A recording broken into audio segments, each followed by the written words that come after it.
შემეცნებით საგანმანათლებლო პროექტი რადიო კინო მზადდება სტუდია კოცის ბაზაზე.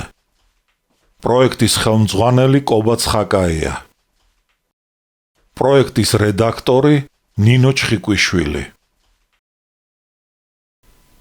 თბილისი 2025 წელი.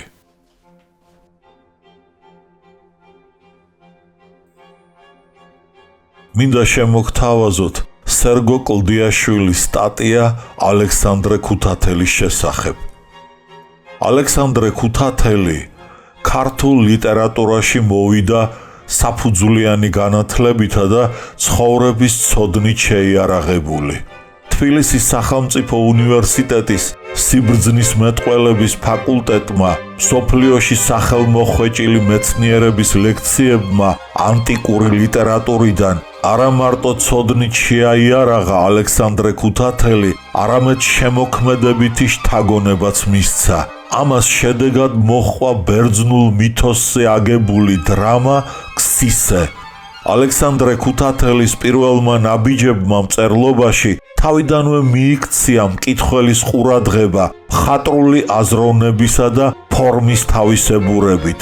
იშვიათად ხდება, რომ მწერალი პირველივე ნაწარმოებებით საერთო აღიარებას პოვებს და საკუთარ ადგილს იმკვიდრებს ლიტერატურაში. რა თქმა უნდა, ეს მის ტალანტს მიეწერება. ქუთათელი სულ მალე ქართული მხატვრული სიტყვის გამოჩენილ ოსტატთა რიგებში ჩადგა.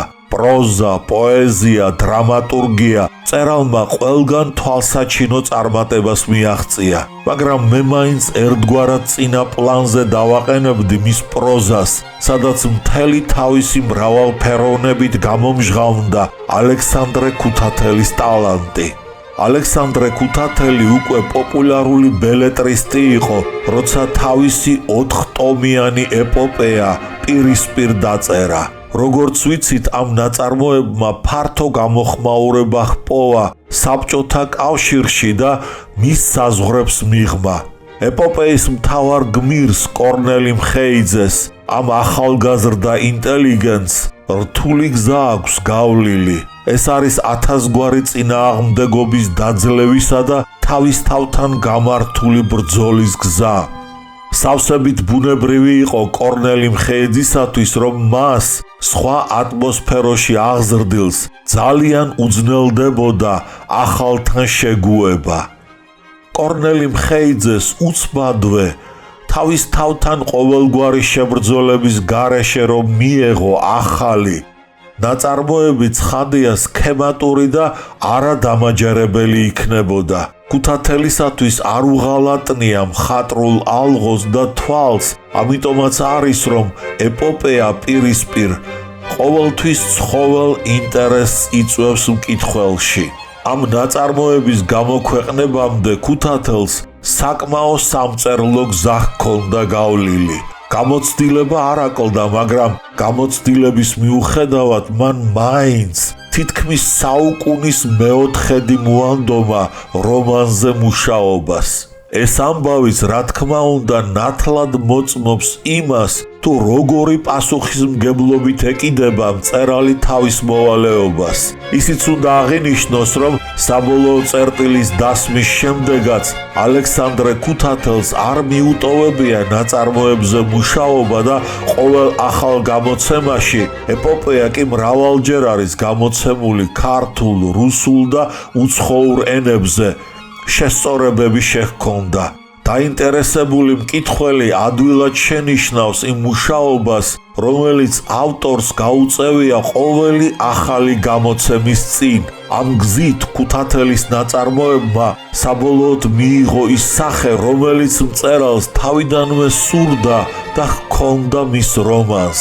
ამის შედეგად კიდევ უფრო ამაღლდა ნაწარმოების როგორც მხატვრული ღირსება, ისე საზოგადოებრივი მნიშვნელობა.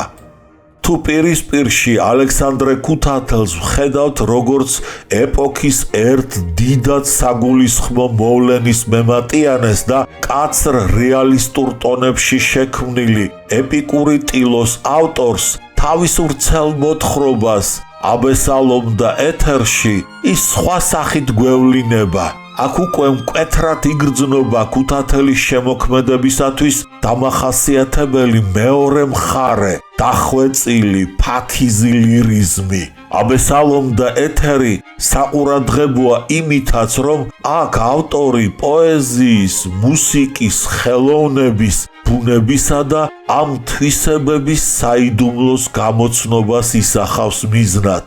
ამ მხრივ ნაწარმოები ერთგვარად ფილოსოფიის სფეროში იჭრება. სერგო კლდიაშვილი, ალექსანდრე ქუთათელი, 1975 წელი.